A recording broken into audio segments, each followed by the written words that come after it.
We ourselves have been present at all these select committee proceedings, and we are in total agreement with the views expressed by the Chief Justice and by the Council of the Chief Justice last evening in regard to these matters. We feel that the refusal of time to the Chief Justice to present a case was unjust. Norms of natural justice were not being observed.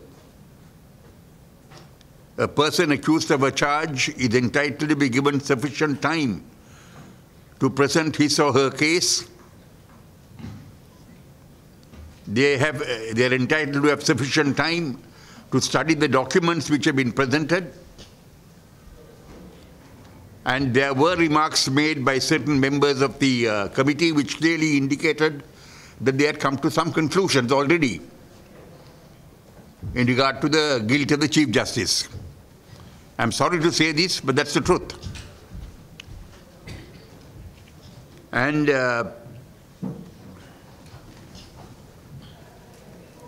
we made an endeavor today, through the statement that was made by Mr. John Amaratunga, to enable this committee to proceed further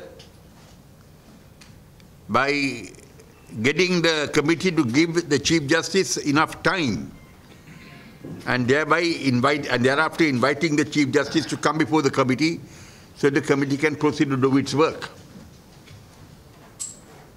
But unfortunately, even that request was turned down.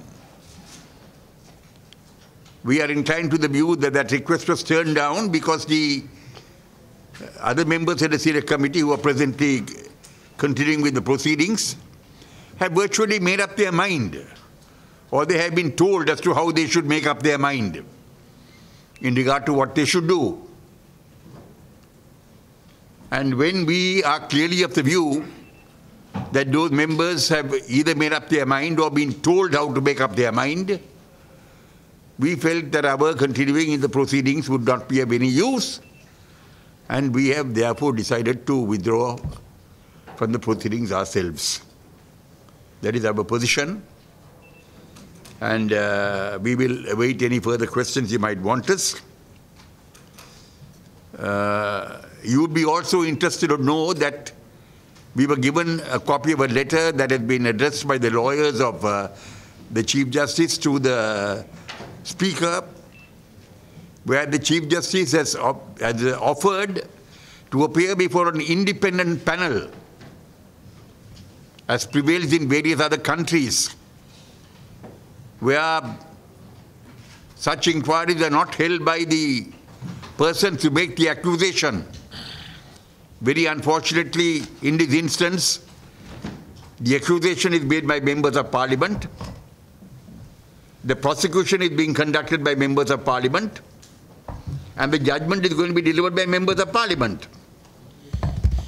And all these members of Parliament who are engaged in these different actions belong to the same political formation. They belong to the government. They come under the whip of the government. This is very unjust and unfair, and quite contrary to all principles of natural justice. And therefore, quite naturally, the Chief Justice, having withdrawn yesterday, has written to the Speaker through her lawyers immediately, saying that this matter must be referred to an independent panel of judges to inquire into this whole question, and that she is prepared to go before that independent panel and establish her innocence.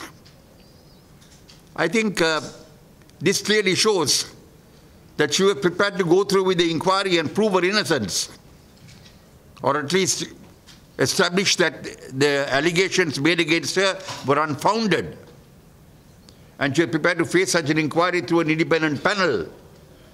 But unfortunately, our select committee seems to think that rather than an independent panel holding a fair and just investigation, they would conduct their investigation as desired by them and come to their conclusion.